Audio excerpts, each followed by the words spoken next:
Welcome to a tour of my field experience classroom. This is Miss Brannigan's special education classroom at Templeton Elementary School in Monroe County in Indiana. This large picture is just an overview of what the entire classroom looks like.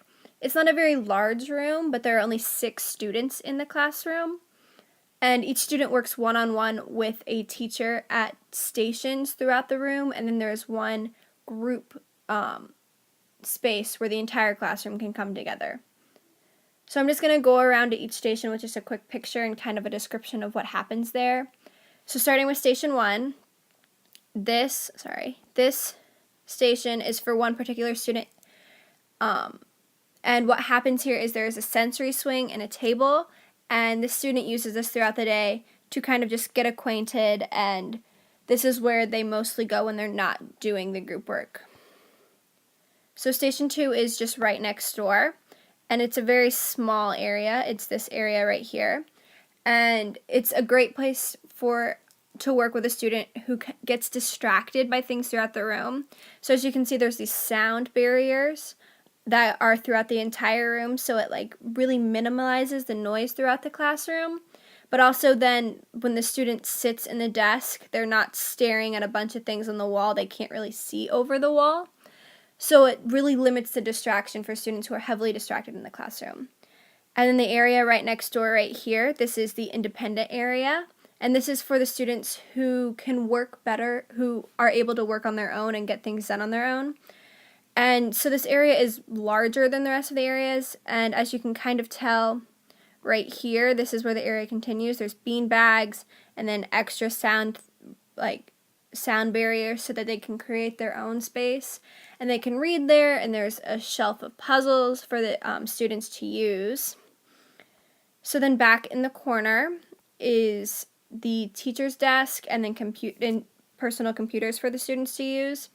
So this is the teacher's desk, as you can kind of tell, it looks like most other teachers' desks. But then back here there's a half wall of computers that the students can use, and each student has their own password that they sign into the computers and use, and they use it throughout the day. They have signing time, they write stories, and so they're just used throughout the day all the time.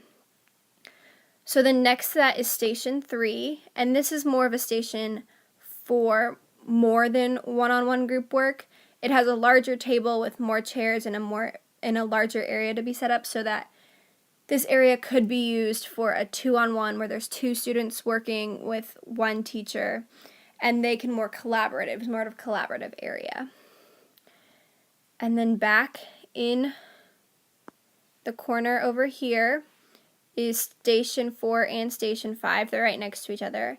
And again, they're very similar to station 2, that they are set up that there are limited distractions. The students look at the wall, and the only really things they can see are the rules of the classroom, which are these red sheets right here.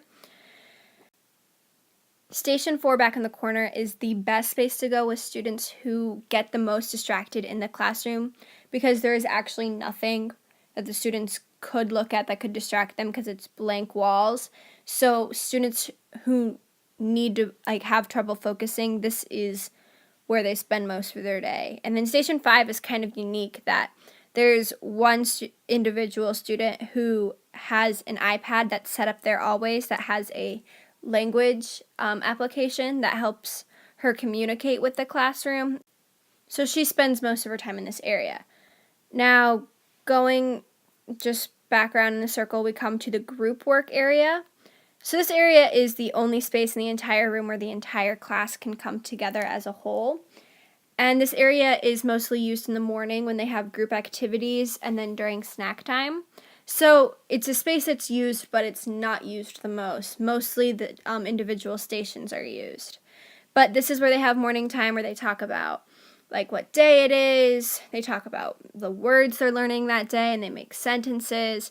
And then along the wall, this right here is a printed out version of the LAMP app they use, which is a language communication tool. So the students can reference words to use so they can participate in the classroom. And then right along the door, to kind of block out the space even more, there is a small little movable library that the students use throughout the day to find books to read, for the teachers to find books to use during lessons or find something that the students could enjoy reading.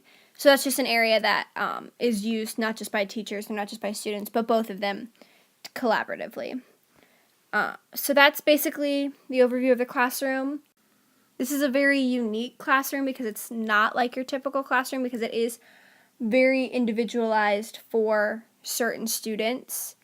And it's a really great place. I really like going there. And though it kind of looks a little hectic and very foreign to some people, the students and the teachers know where everything is and know where to go at the right time and what to do when.